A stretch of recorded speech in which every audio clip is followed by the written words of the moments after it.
বিশ্ব চ্যাম্পিয়ন হয়ে কাদল গোটা ভারতীয় দল, আবেগ ধরে রাখতে পারলেন না হার্দিকেরা।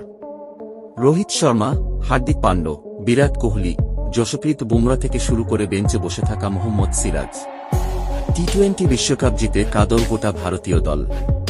আংলিক নখিয়ের ব্যাট থেকে বল বেরিয়ে মিড উইকেট এলাকায় যেতেই হাঁটু মুড়ে বসে পড়লেন হার্দিক পান্ড্য। মাটিতে মুখ গুজে শুয়ে রোহিত শর্মা। কাঁদছেন ঋষভ পন্থ, যশপ্রীত বুমরা, সূর্যকুমার যাদবেরা।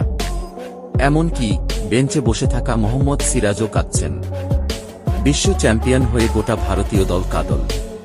কেউ নিজের আবেগ ধরে রাখতে পারলেন না। ভারত জিততেই মাঠে নেমে পড়লেন ভারতের কোচ রাহুল দ্রাবিড়। বিশ্বসেরা হয়ে নিজের কোচিং কেরিয়ার শেষ করলেন তিনি। মাঠে নেমে ক্রিকেটারদের জড়িয়ে ধরলেন সাপোর্ট স্টাফেরাও। কেউ তখন কাউকে সামলাতে পারছেন না। বলা ভালো, কেউ কাউকে সামলাতে চাইছেন না। জেতার আনন্দে উদ্বেল তারা। হার্দিককে জড়িয়ে ধরে চুমু খাচ্ছেন রোহিত।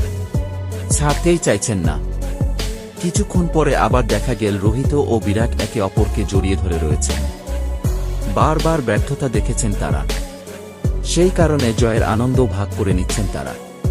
মাঠে নেমে পড়লেন ক্রিকেটারদের পরিবারের সদস্যরাও। রোহিত গিয়ে জড়িয়ে ধরলেন স্ত্রী ঋতিকাকে। বুমরাকে জড়িয়ে স্ত্রী সঞ্জনা। বিরাট আবার ভিডিও কলে কথা বলছেন স্ত্রী অনুষ্কা শর্মা ও সন্তানদের সঙ্গে।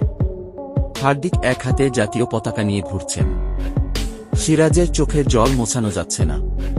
কাঁদতে কাঁদতেই কথা বলছেন তারা।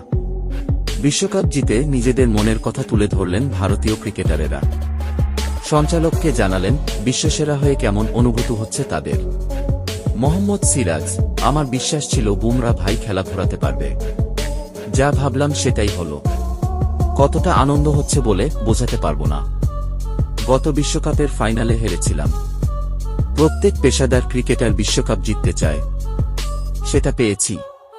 অক্ষর পটেল, এটা আমার কাছে সবকিছু। গত কয়েক বছরে চোট সমস্যায় ফেলেছে। দেশের হয়ে খেলতে পারছিলাম না। তাই এবারের বিশ্বকাপ জেতাটা খুব দরকার ছিল। দেশের হয়ে কিছু একটা করতে চাইছিলাম। ব্যাট করতে নামার সময় কিছু ভাবিনি। কোচ রাহুল দ্রাবিড় বলেছিলেন গিয়ে উপভোগ করতে। হঠাৎ করে নামতে হয়েছিল। তাই বেশি কিছু ভাবিনি।